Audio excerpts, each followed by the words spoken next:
Good evening. Hi, I'm Jen Bonet with the Executive Director of the Creative Coast, and welcome to Entrepreneurs Night. This is my hair's messed up. It's all right. It's always going to be messed up. Apparently my hair's messed up. It's all good. All fine. It's what happens when you're live. The Entrepreneurs Night is, I guess, an old tradition that we're bringing back here at the Creative Coast, where we're going to do interviews and fireside chats without the fire, especially not when it's 82 degrees outside in April and 100% humidity. Almost wore shorts.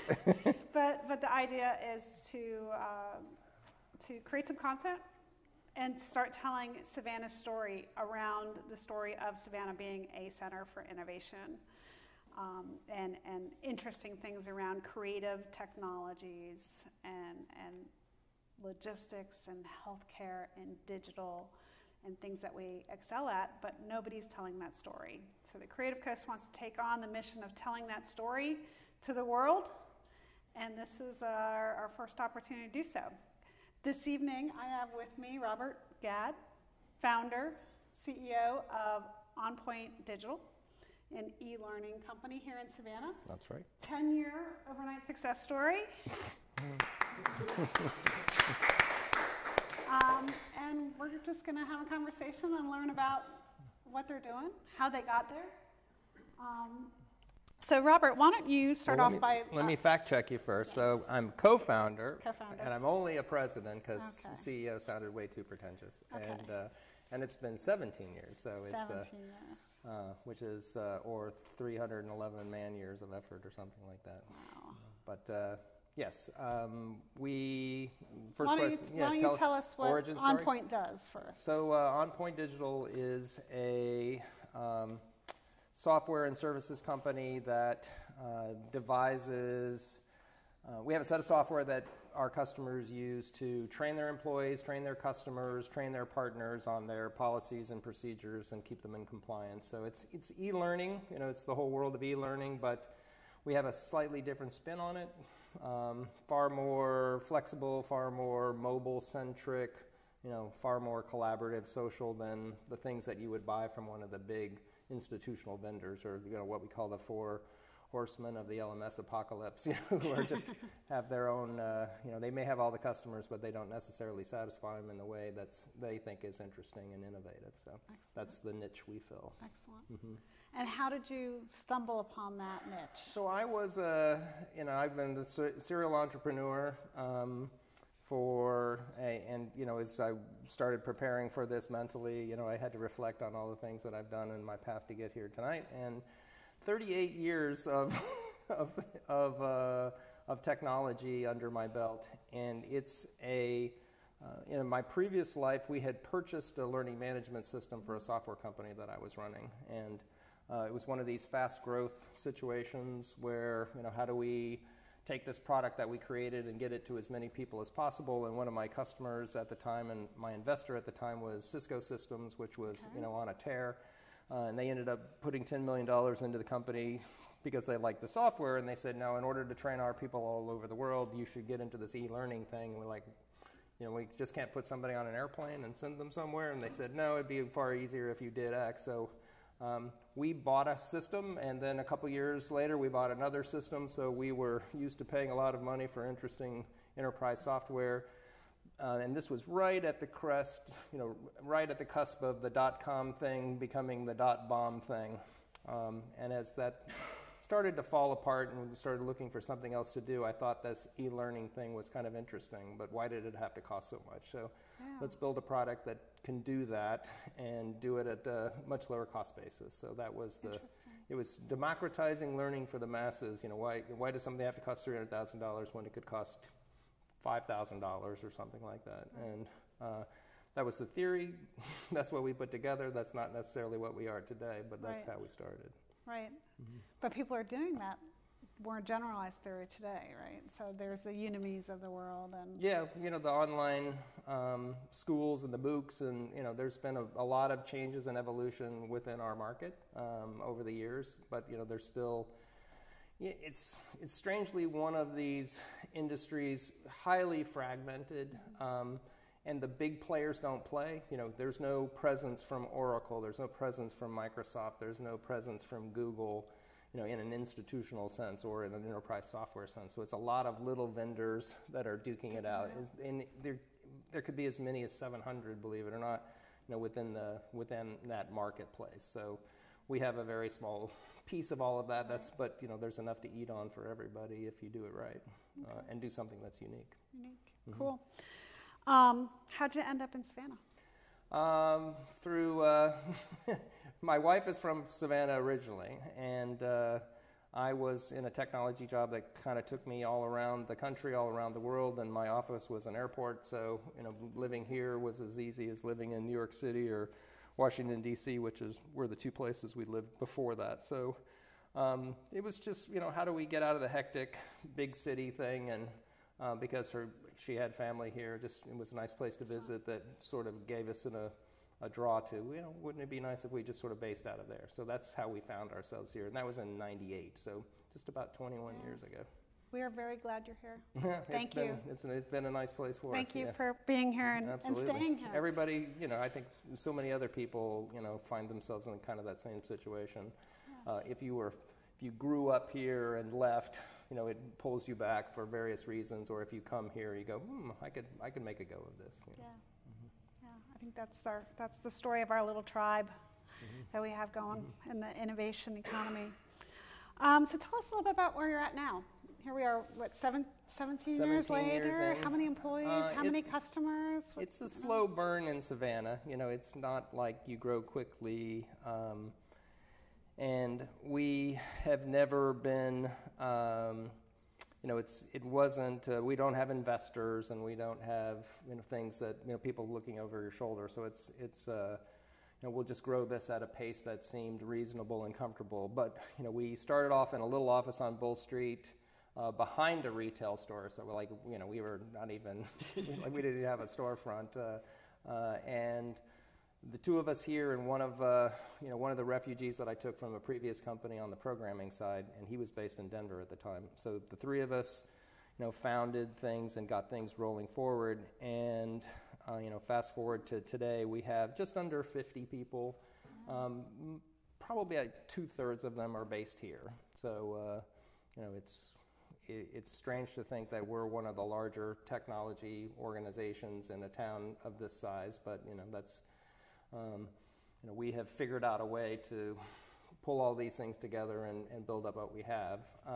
So those 50 people support about 75 customers, you know, large enterprises for the most part, somewhere between middle market and large enterprise customers across a broad array of industries.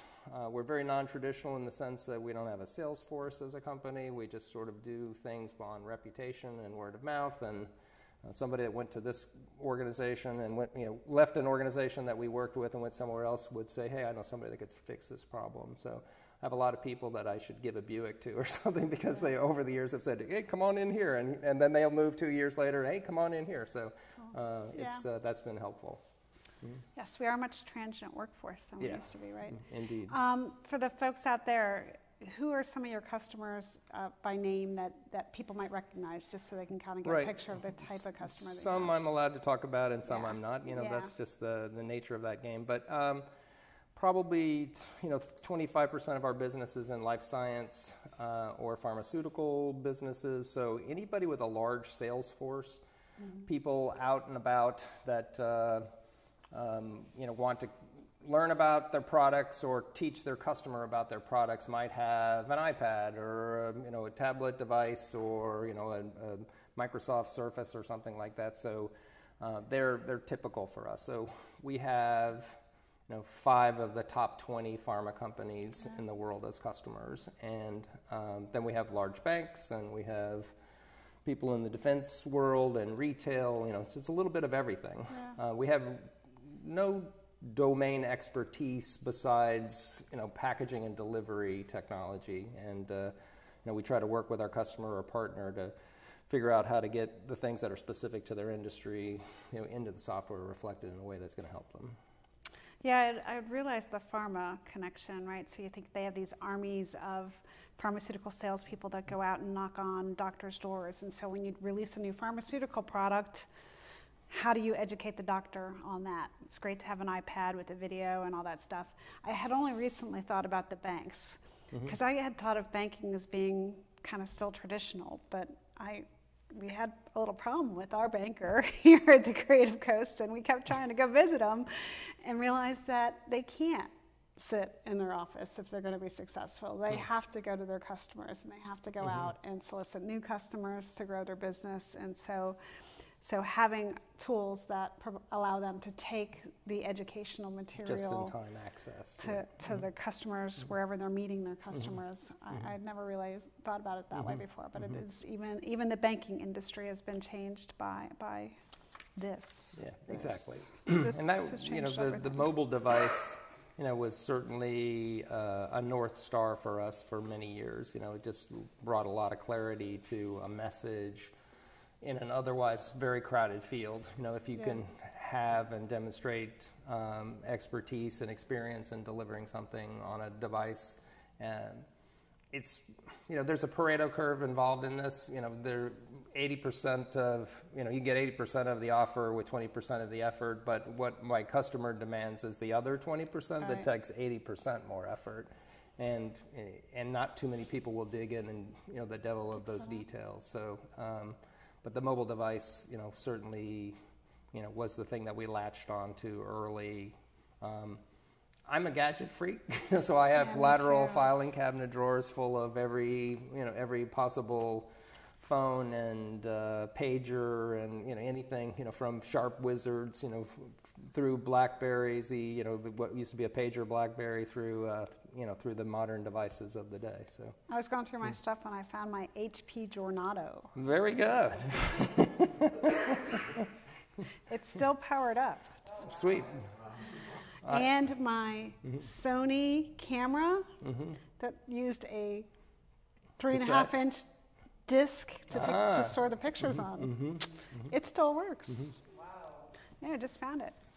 I had a meeting at Apple about 5 or 6 years ago, and talking about things to do on an iPad, and I took my Newton, which powered up and had my schedule from that date back in 1994 or whatever it was that I bought that thing. So Gadget girl, right here.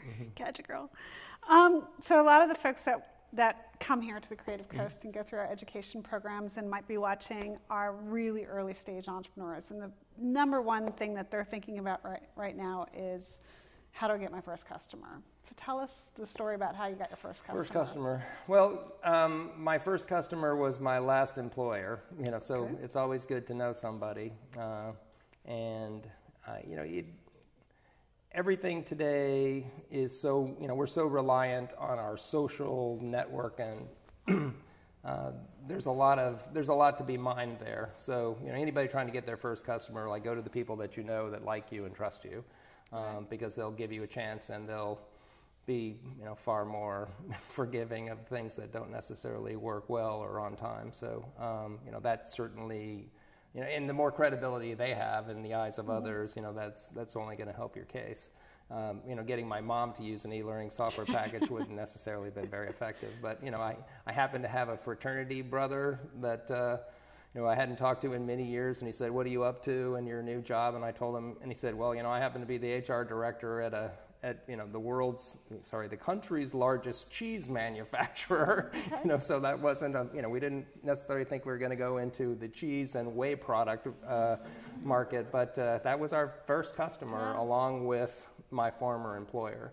And we had to. It wasn't the process of buying business, but you just did a lot of things for not a lot of money, and you made it right. And that's a learning opportunity. You want to. As we got into mobility, we were so early in trying to, convince people that taking training on a BlackBerry could be effective, that we had to make it almost free. We'll let you, if you try this, we'll do it for you for free. And then we started to get too many comers for that, so it was like, all right, well, we'll jack the price up to $500, just to at least put a barrier at the door to not have to do free projects for lots of organizations. And then over time, you just you figure out what the market will bear, and a pilot today is not $500, it's $50,000 kind of thing. So it's the scale has just changed remarkably. But you're going to get as much out of those initial customers in terms of feedback and reaction, and it's going to shape you far beyond your vision of what the product is. We always say that we're about to release version 7. After 17 years, we're only on version 7. Not to say that we haven't done hundreds of releases as part of all of that, but these big monolithic steps. But version 1 was our vision of what the product was, which really didn't have a lot of. It didn't necessarily resonate well with the customers.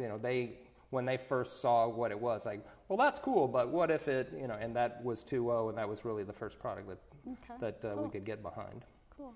Mm-hmm. With your first customers, did you already have software written, and were you showing them something, or was it more like, since you knew them, that you were working through a process to develop the software kind of? Yeah, we were coders to begin with, so we knew, and this was before the days of the concept of a, minimum viable product or whatever, but, you would come up with the bare bones of functionality to meet, at least the perception of a market demand. And so we spent a year, we spent a lot of money in a year without showing it to anybody, and then here it is to a couple of initial beta, and that was sort of late stage alpha to many degrees.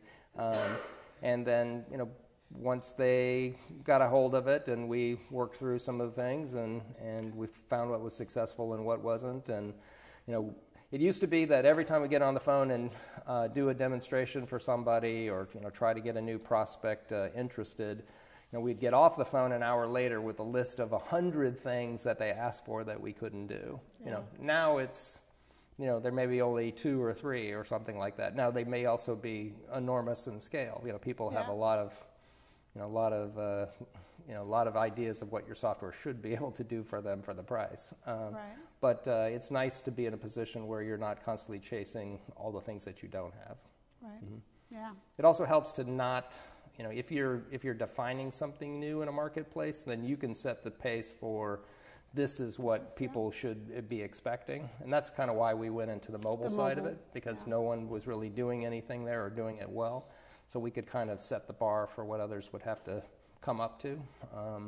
Not that they always did or still don't, but as opposed to, I'm the 17th entrant into the market or the 53rd entrant into the market. You're just chasing features at that point. You're chasing to the bottom on price too. So how has bring your own device impacted your business? It's been great. We like anything that gets more people, provides more access events. We were an odd duck as a vendor in that, and things have shaken out a lot in the mobile world. 10 years ago or 8 years ago, after the advent of the smartphone, Apple legitimized everything with their device, and then Google Android was, the G1 kind of came out all at the same time. But and we still have iOS and Android as the top dueling competitors and all of that. But in the early days, we had Nokia Symbian, we had BlackBerry, we had a lot of different Palm OS. I mean, there were a lot of things that we looked to to support. And over the years, I've been fortunate or unfortunate, depending upon which side of the table I'm on some days, to have a number of wireless carriers as customers. Right. And so they sold everything, which means that you needed to support everything. Okay. Because the average salesperson will switch devices multiple times a week just because, hey, we got the new Samsung or we got the new Huawei or whatever it is. So they're going to move from one device to another seamlessly, as part of their carry. But then our training had to go from one device to another as well. So BYOD was always good for us because we had such broad support for so many different types of devices. I don't recommend that as a strategy. I mean, we spent a lot of money supporting OSs that never went anywhere. Windows Phone, Windows Phones 8 and 7, and and 6.5, just things that CE devices, we thought we would do it for an opportunity, and maybe we had one customer or two that used it, but it certainly wasn't something that got accepted. And the marketplace really had to, to sort of work itself out to have these two horses that will really run the race. Interesting. And you would have relationships with the carriers, because prior to the App Store, the only way onto the phone was through the carrier? Right. Yeah, right. So in the walled garden, and it was, we've seen a lot of evolution. A lot of things have gotten easier in some ways, but, they've also gotten more complicated in terms of service delivery. Yeah, excellent. Kind of switching it up a little bit. I think we all are on this journey, and it's a little bit of a roller coaster ride. And so my question is, at one point where you've been at this 17 years, at what point were you like, okay, this is okay, I think this is going to work, right? Or are you there? We're all hoping you are. Or was it just like, that's not even a question in my mind, this has to work, we're going to do whatever it takes to make it work? It's very much the Spanish burning the boats, in some ways. You hit the shore and you're committed. And in a town like Savannah, there's the added complexity of there's just, today there are not 20 other places I can go and, be a vice president of something in the technology space. So if you choose to try it here, then, there are many advantages that come with that, and we can talk about that. There's a lot to offer there, but you had to believe every day. You have to wake up as an entrepreneur believing that I can overcome these obstacles, and it's the 2 steps forward, 1 in reverse. But at least I'm net positive step forward. So you just keep focused on that, and you question where you are, and is this going the right way? And we have pivoted several times. Light pivots. Just things that are within. They're still inside the gutters of the the lane that we're bowling on. But we're angling at different pins sometimes today than we have in the past, and so you have to stay cognizant of let's change this up a little bit in order to continue to believe with the same level of relish and zeal, right? And so it's nothing is you can't place all of your bets in one thing and think that that's going to last forever. It's not. Just whatever you're finding success in today, someone else is going to nip at your heels tomorrow. Right. Or things will shift, and this, like the BlackBerry. I mean, we had so much time and effort invested in BlackBerry for financial services firms and pharmas, and everybody had a CrackBerry, right? Yeah. And now no one has one. So we're glad that wasn't our business. And I had a competitor, that's all they did. I think they're making a comeback, I heard. Well, has anybody heard that? Yeah. Well, the QNX operating system that they have is embedded into lots of other things today, and for security reasons. But they don't make a device anymore in the way they used to. No, I think they do.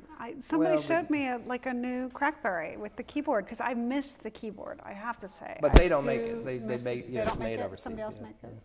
I do miss the keyboard. The actual keyboard was quite nice. The little. I was really good at typing with my thumbs, very fast back in the day. I remember meeting Mark Andreessen at one point, and we were joking about BlackBerry, and he said, and I'm looking for a wife with really strong thumbs, because because that's going to be a qualifier for my kid, because I know I've had, Yeah, I remember when we first got them. My very first startup, we all got our CrackBerries, and I can remember going to meetings and just being underneath the table, we were all send. Gosh, we were all so addicted.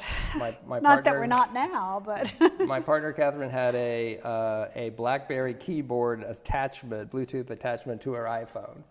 Okay. It was made by the same company that made the BlackBerry keyboard, and it just kind of slipped onto it, so it turned your iPhone into this really long device. But it was. Look that up. Awesome. Funny story behind all that. But I'll tell you real quick. Brian Seacrest actually was the one who invested in that company, and he got sued by BlackBerry for having a keyboard that was too identical to theirs. And part of that was just he's a celebrity and so has a lot of money. We'll try to tell him not to do that. So, but you may not be able to find it. The statute of limitations might be almost over on that, though, right? Indeed. How long? 20 years. That was patent is 20 years. Yeah. So this was probably there. 2010. We can reinvent. Still got some time to go on that one. In a few years. So obviously you've alluded to throughout our conversation that you're here, this is home, you love it, you're growing a business here, but it's been challenging. So talk to us a little bit about some of the challenges and how you've overcome them. It's everything from, where are you going to find the people, to where are you going to put your office, to I remember when we set up our very first office outside of the back of the retail store, we went into Deptford Industrial Park, which was just on East President Street, just east of town.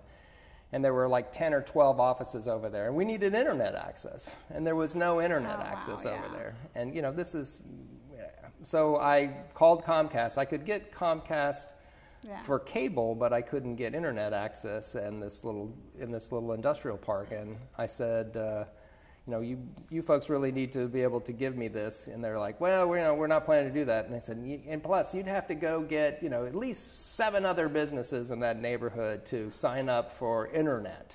And this is 2004, it's a while back, but it's not that far back. Yeah. And so I knocked on doors. I literally did my Fuller Brushman, action and went around the whole, and I signed up 10 people in one day. And then I called up, and they said, and by the way, they were going to charge us $2,000 to bring it in. Yeah. But because we got so many people signed up, we actually got, cable access, or we got cable modem access in a relatively short period of time. But, we can't run an internet business in a place that doesn't have internet. So it's the things that you wouldn't expect to have to deal with in another market or in a subdivision. Just those are the things that you deal with. We recently moved, and it was a challenge to find a place to move. So there are not a lot of places there are not a lot of businesses in Savannah that have. There are a lot of businesses with 7 people or less, or 10 people or less, and there's some number of business with hundreds of people or more, but there's not a lot of places for 50 people to go. Or they're in a situation where there's not necessarily the right parking and the things that make for quality of life for your employees. So that was a challenge. You have to find the right place. And then personnel. It's tough to. It's tough, but if you find the right people, we have an incredibly loyal. Staff, they've been with us a long time. I have many people that are, 12, 13, 14 years with us. And, it's been their whole career in many ways, for many of them. And that's kind of unheard of in tech, right? And they're not, they're not trying to go down the street and get $1,000 more and 200 options or something like that. I mean, those draws are not there. We've been successful bringing people here, moving people here. Sometimes we do that on a move here for a year kind of basis, so you know and understand the business, and then you can go back to Oklahoma or Seattle or wherever they may be from. But so that, and at the end of the day, we're not paying San Francisco rates for for either space or for people. So it's there's a nice balance that can be struck with it all, but you just have to know going into it, it's going to take you longer, and it's going to not be as easy as you would hope, but it will work out. On balance, everything works out. Excellent. Mm-hmm. It's nice to have at 50 people, we're right at this cusp of we're not a big company, but we no longer are a small company. We have to have health insurance, and we have to have we started a 401k last year for the first time, and so we kind of have all those tick boxes now that people are expecting. We can compete with with a Memorial or a Gulfstream or any of the other large employers in town in terms of our basket of benefits. Right. Yeah, by and large, we may not pay as much as they do, but we also offer something different. It's you don't have to wear socks, and Right. just Flip-flops and shorts shorts, allowed. exactly. There's a quality of life thing, and beers on Friday, and the like. So tell us about the building, right? So you, I believe, have solar panels on Yes. the top? Yeah, This we were is your the third, second building? the third business in Savannah. After one of those was the power company of all people to have solar. We have a 23 kilowatt hour solar array on our building that supplies most of our power. It meets most of our power needs, and we installed that when we had a space here in town. But we put it up on temporary mountings with the understanding that we wouldn't be staying forever. And then we purchased a building on the south side of town. Strangely, it's at 4 stories, the tallest building on the south side of town in the neighborhood that we're in. So we have vultures that live on the perimeter of the top of the building because it's a vantage point to see things that are happening. Oh, wow. So didn't know I was getting a set of vultures. Vultures. They're protected, by the way, too. So, Wow. so they can't stand on the roof anymore because of the solar panels. They're kind of mad because they sort of slide down. But we have a great facility that we had to put a lot of money into turning it into something. It was actually built by IBM in 1983. So it's a bunker of a building. I mean it had two massive skids worth of debris of wiring in it from 30 years of people wiring it up for all of their purposes. But we ended up turning into what I think is a nice work environment. What we think is a nice work environment for our staff. Just everybody. It's for an old building. It's as hip and happening as we can be, right? Yeah. No, it's a nice building, and you guys did a amazing job of renovating it and decorating it and giving it that cool vibe with but a lot more. I read a study just last night that open workspaces are not great. So you have a lot of you do have kind of pods where people are sharing, but you also have a lot of common space where somebody could go sit in a chair and work for a while, or you. So we're about half offices and half team collaborative spaces, and we allowed the managers to decide with their staff. How do you want your team to be in an office, or do you want your team to be in a sort of a work area with some break-offs? And so we have a balance of both. It's interesting to read about all the changes in that sort of stuff. So I want to ask you about your other entrepreneurial endeavor, right? You got another project? Well, we're trying one, but it hasn't gotten very far. But so before we go there, for OnPoint specifically, what does success look like? Well, just success is a relative thing.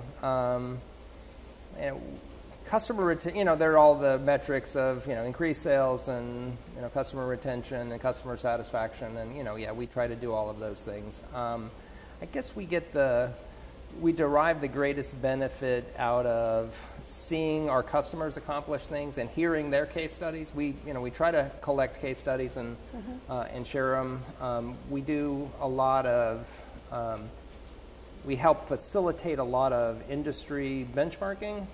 If these 3 pharma companies had success doing one thing and a new one's signing up, they kind of want to compare notes. And so it's always cool to hear how these people changed what they did and how it affected their ability to deliver something, and why they're really happy and proud about it, and why they're happy to be a reference. And when they tell somebody else, that is a measure of success. Your customers don't think your stuff sucks. So in that regard, just sometimes we're just so focused on the problems every day that we don't see the good of everything that we've created, and there's just so much of it now. If 1% of it's broken, and in the beginning days that meant nothing, but now 1% of 2 million lines of code is a problem. So and so we're only dealing with those things, or dealing with something new that we're creating. But it's nice to see our customers succeed, and it's nice to see them win industry recognition and awards, and the like. So that's, the high level of satisfaction there. At the end of the day, we want to make enough money so everybody continues to, have a good life, and, everybody makes a reasonable salary, and, people get their performance increases and the like, but, it's not like we're trying to report to shareholders and, have some big winter quarter that we deliver every 90 days. So, okay.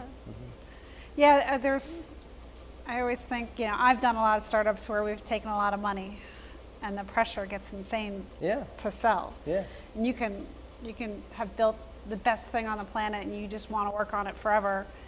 But if you took outside funding, at some point there's got to be an exit. Yeah. I mean, that's what it's about in that game, right? So and they care about home runs, right? Yeah. They don't care about base hit kind of performance. They don't care about the singles and the doubles. It's all about the 10x exit, not the 1x exit or the 2x exit. Not as much, right? Yeah. Yeah.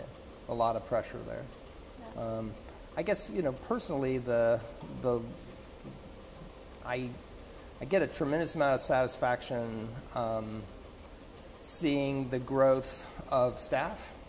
Yeah. It's nice to see. We have a guy that's been with us for 2 or 3 years who today was his birthday, and he also closed on his first house. That's neat. And that's just awesome to see. This was just a kid in school, 3 years ago, and now he has bought a house for his family, and he is feeling that level of stability, in his life, and and he has progressed in his career so he could have, felt like he could afford a house, So it's also cool to see people that that started 5, 6, 8, 10 years ago with us that just do wonderful things. I mean, my job and my partner's job, Catherine, is really to let's sketch the picture of what we do, and then we used to do it, and now we have other people that take the stickman drawing and turn it into something wonderful. And it's just to see people, pick up the weight of all of that and make it happen is greatly satisfying. It's the reflection of the things that they have become or are becoming, becomes like the greatest satisfaction of it all.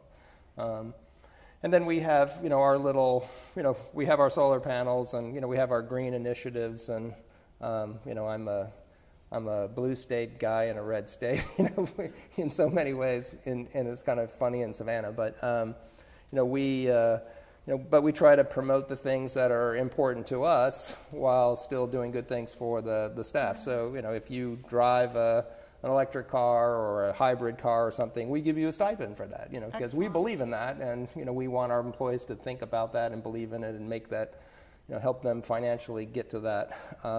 When we did our 401k, we, 2/3 of it is a basket of things that are more socially oriented or green oriented. That's So, awesome. I mean, you can still invest in Philip Morris if you want to, but it just. Yeah.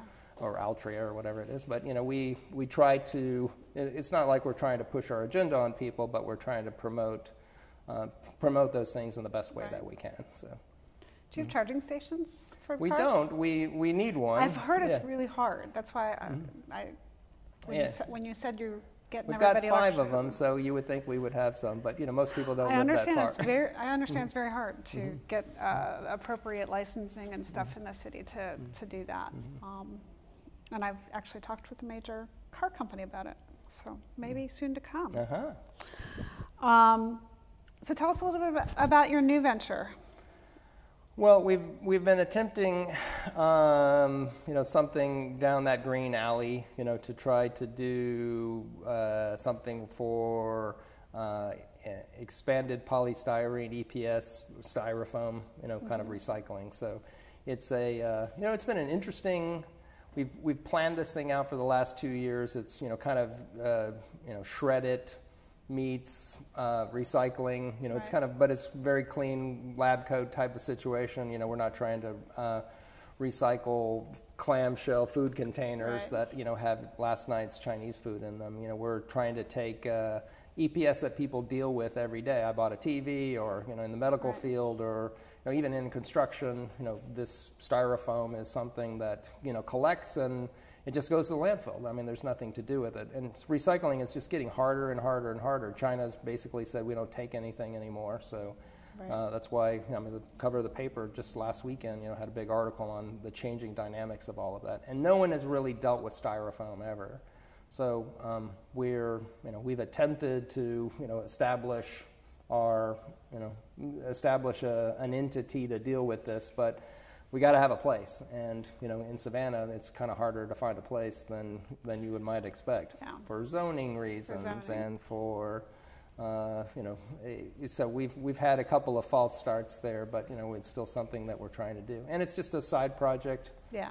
Just you got another business to run. Yeah. Well, we have a day job in that sense, but if we could do something nice and take 10% of the volume of the landfill and deal with it in a more practical way. And styrofoam sits in the landfill for 500 years; it doesn't go away. So if somebody could do something with that, then that would be, it'd be a feel-good project as much as anything. It doesn't necessarily have to make a lot of money. It just has to have an impact and not cost money. So excellent. We're constantly looking at something new and different, right? We all are, right? If we're an entrepreneur, I always joke around that I'm a recovered entrepreneur or recovering entrepreneur because I always have new ideas. And I know I don't have any time at the moment to pursue them, so I just write them down. And at some point in the future, I will be done with this economic development thing that I'm doing, and I will get back out there and roll my sleeves up and do it again. One last question, and then maybe we'll take a few questions from the audience if they have them. But the last question is just for the young, new entrepreneurs in the area or on our live stream. Tips. Any good tips that you would give an aspiring entrepreneur that's beginning their journey? Well, the lens that I look through is technology. So, I don't know how to start a restaurant or something like that. But, I guess a corollary to that is, I've always been, kind of autodidactic type of person. You can teach yourself almost anything. I didn't know anything about the learning space when we started this business. I had just bought one and thought the thing was expensive and it could be better. So, we kind of went into a market that we knew nothing about, pedagogy, I know how to spell it or pronounce it, kind of thing. So, but we, you invest the time in trying to figure out, what's what, and you can teach yourself and move through things, if you stay focused on it. That's so. Don't be afraid to go into something that you haven't done before. But you got to be smart about where everything is going. Don't be, as I mentioned earlier, don't be 53rd into a market. Don't think that you have an app idea that somebody else hasn't thought of. I mean, there's just a lot of things that you want to stay away from. You have to pick your battle, wisely. Obviously, you need people around you to make it happen too. I mean, I'm always amazed at the single entrepreneur, right? The sole proprietor entrepreneur that comes up with a great idea. I mean, it's really difficult to be able to think of it and then build it and then sell it and support it and do all of those things yourself. So, surround yourself with the right people, know your own limitations, and it certainly helps to take that network of people that you have and, try to leverage, what they can do for you. There's a, huge amount of luck that goes into all of this. But for anybody that's looking at, what's next, I've been through the microcomputer craze, and I've been through networking, and then I got into the web world, and then mobility, and collaboration, and today we're sort of in the world of big data, and measurement, but tomorrow it's all about predictability and AI, and there's a lot of stuff that as you were mentioning, right? And just there's a lot of next generation things coming up. So put yourself squarely in the middle of learning about what's going on there, and pick the right fight to fight, right? And the right battle to go and fight. And there are an amazing amount of tools today that you don't have to create yourself. When we were creating things, it was, we didn't buy anything from anybody or licensing anything from anybody because we were just either too cheap or thought we could do it better ourselves. Right. But now there's just a wealth of things available that you can leverage or license that, could take your good idea, your very niche idea, and turn it into a strong offer, in the technology space. And then, just go try it and do it. Just be resilient in, how you would approach it, and, just never take no for an answer. If you can't, or if you hear no too many times, then maybe you need to buy a valve and say, yeah, maybe this isn't the thing I want to do. Right. Pivot to in another direction. Any questions from the audience? Alicia, in the back. I have what are some characteristics that when you're interviewing somebody, you know that they're going to be either good or bad, either way? Wow, interesting leading question. Well, there's going to be a session at Geekit on this very topic. I had no idea. Hiring people. Can they hear the question? Raz, could they hear the question? Okay. Gosh, hiring is so important, and in 17 years with 50 people, we've hired 150, or more. Yeah. So some people are in and some people are out. We tend to you can't be as selective in a town like Savannah. So you put out an ad and you hope to get 5 responses to it. I just ran an ad for 2 different positions this week on LinkedIn, and I got about 5, 7 responses on both of them, which I thought was pretty strong compared to things I've seen before. But once somebody comes in and you try to qualify them, we're not as bent on you have to have the academic credential. We want some level of experience and some willingness to try to learn things. We like to do a better job today. We do a better job today than we have in the past. We check people out. We check other people that know those people just to figure out if they're everything that they say they are. And we've always hired people conditionally, and we say we'll hire you for 60 days. As a contractor, and if it doesn't work out, we're going to know in 30 days if it's kind of going sideways, and we're going to figure it out how to deal with this at the 60-day mark or the 90-day mark. Just because our culture is not something that works for everybody. It's there's a lot of you have to be able to fly on your own, but and there's sometimes a lot of structure, and in other areas there's none. And so we have to rely on people to do the right thing. But that's an interesting, it's an interesting bar to set when somebody's coming in. But I just anecdotally, if somebody doesn't send me a thank you note for having an interview, they're almost off my list. Because if you can't communicate to that your level of interest and the time that I spent with you for 20 minutes or 30 minutes or an hour, and say hey, it was really cool. I see myself doing X. Then that's a true indicator. We also started testing people with an exercise as part of the process, and sometimes it would be something that you can do for 30 minutes or an hour in the interview, and sometimes it's a take-home assignment. Write me up something about X. And you can see if they can write. You can see if they can communicate well on a piece of paper, and it is just so imperative. I mean, it's one thing to be technical, but as an entrepreneur, you need to have the right people around you in order to take a very small team of people and do great things with it. And so everybody has to be multidisciplinary. And if you can't communicate well, that's a problem. Written, verbal, visual. I often say that I got where I got in life because I was really good at PowerPoint. I mean, I could take, here's your idea. Okay, this is what we should do. And I'll build this vision of I'm going to show it to the customer, I'm going to show it to my team members, or I'm going to show it to management. You know, I could paint the picture of what somebody wants to do visually through something like PowerPoint and communicate that message well, and that opens doors. It does. Mm-hmm. So hopefully that was 9 answers to your one question. Yeah. Thank you. I look forward to hearing more about it at NECA. Very good. On Friday, April 26th. At 2:40 in the afternoon. How do you keep your team members motivated, especially after many of them have been there for a long time? It's a constant, you know, motivation is relative to every person, but it's we work as a team as best we can.